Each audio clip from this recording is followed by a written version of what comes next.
اس امت میں جو عذاب نہیں نازل ہوتا، عذاب عامہ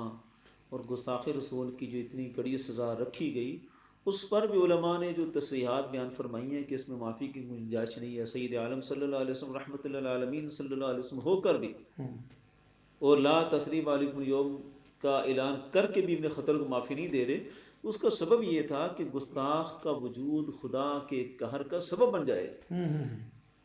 آپ دیکھیں قرآن میں ہے کہ حضرت صالح علیہ السلام کی اونٹنی،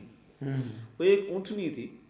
رب نے حکم دیا تھا اس کی توہین نہیں کرنی، ولا تمسوها بالسوء، اس کو برے ارادے سے کبھی چھونا بھی نہیں۔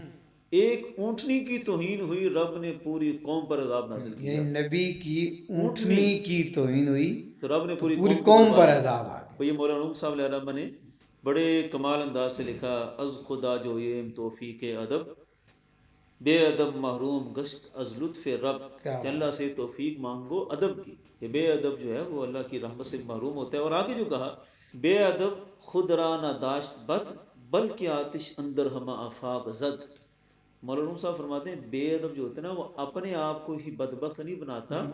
بلکہ آتش اندر ہمہ آفاق زد، بلکہ وہ تو پورے جہان کو آگ لگانے کے لیے نکلا ہوتا ہے۔ اس پر حضرت مولانا صلی اللہ علیہ وسلم نے یہی مثال ذکر کی کہ دیکھو صالح علیہ السلام کی اونٹنی کی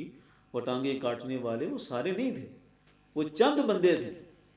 لیکن چند بندوں نے جو کیا، پوری قوم نے